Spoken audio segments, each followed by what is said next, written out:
Mom said that the agency only handled women.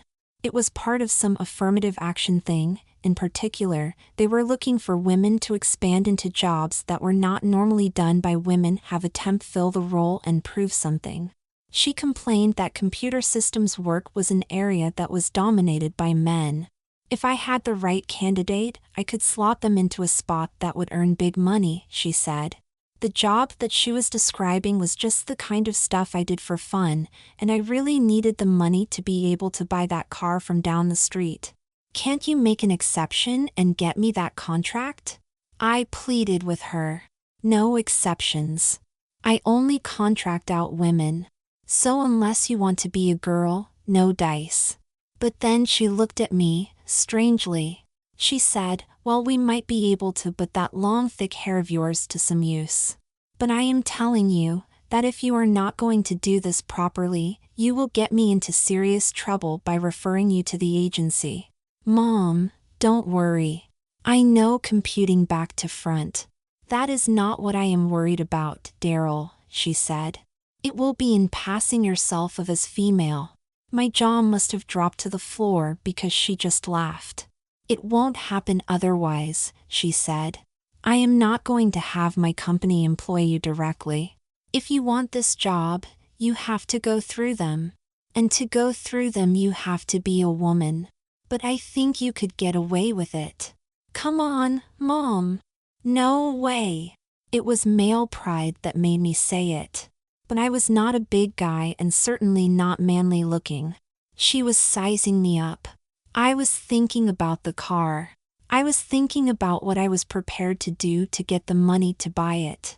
Do you really think I could do it?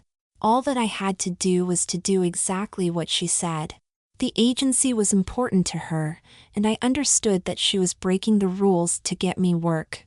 It was important that I not let her down. That means looking and acting like a woman. We are going to have to get you proper breasts, she said. You have a little flesh from a late puberty up there, and with good forms we may even be able to work a cleavage. That will help.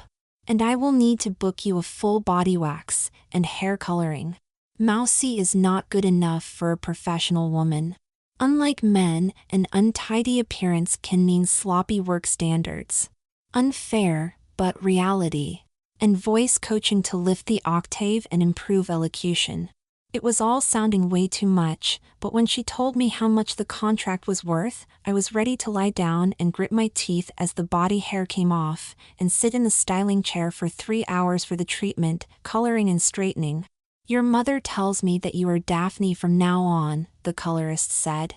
What a beautiful name. And what beautiful hair. You can wear it down around your shoulders, but for work I recommend that you wear it up in a loose bun. Let me show you how. And we will have to get those ears pierced. I was ready for it, to keep things safe for Mom, and for me too. Nobody wants to walk around town pretending to be a girl when everybody is looking at you and thinking, hey, that's a guy. You have such great legs, Mom said. A girl with legs like you would never hide them. We need to get you some short dresses and skirts, and some nice tights, and shoes with a bit of a heel. Mom, I am a computer programmer, not a runway model. But she was in charge. I had agreed to follow her instructions, and that was what I was going to do. When I was ready, I set off for the agency wearing my short skirt and heels, and introduced myself as Daphne. I had renamed some code on my GitHub profiles, and they asked me to do an exercise rather than present a CV. They knew their stuff. I aced it in less than 15 minutes. And the following day I was presenting myself to Mom's boss as her niece Daphne. He knew that she only had a son at home. But I had won the job through the agency. The photo she took of me in my velvet suit was about a week or 2 after I started. It was a Friday and I planned to go out with some of my coworkers once the day was done. She said that I looked so good in that outfit that she just had to take my picture. I could not resist that look. I had actually done my own makeup that day. By then I was quite good at it. Plenty of eyeliner but understated lipstick colors and clear nail polish. It is good for a day-night look, just in case after work drinks turn into something more. Well, looking like that, they did. I had all the guys at work hitting on me. I suppose I should not have, but I really started to enjoy it. I mean, I was a long-hair computer nerd, and now suddenly I was the center of attention. I wanted to agree to everything, but I am not that stupid. They were buying, but I had to watch how much I was drinking, and I had to turn away the guys who were getting to close. The problem is that in a crowded bar, when somebody is squeezing your tits and you do nothing, they think you are approving. That is the problem with breast forms. The expensive ones feel like the real thing to them, but I feel nothing. His name was Rafe and he was into me, or should I say Daphne, in a big way. He just would not let me be. When I told him that I was ready to leave, he offered to get me a cab. Out on the street, he was trying to grope me. It was then that he said had been tickling my tits all night. I waited until the cab pulled up before I gave him the bad news. "They're false," I said.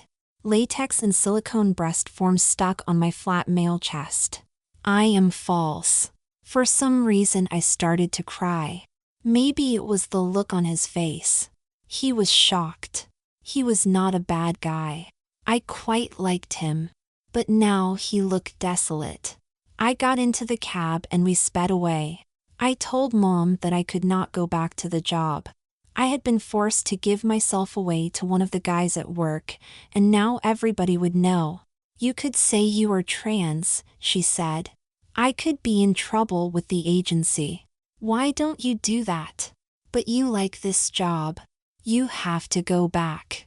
I could that this could be bad for her, so the following day I got dressed in something really feminine so that I could just ride out the abuse that I would get in style.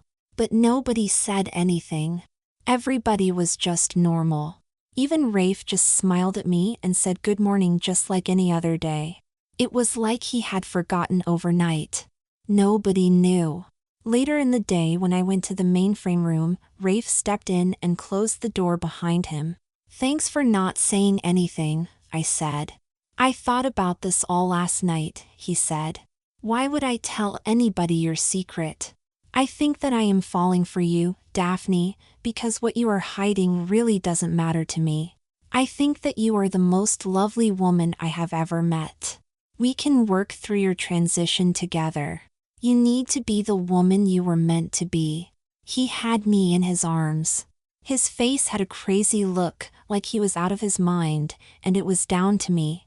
Have you ever looked into the face of somebody like that? I just had to kiss him. I just had to.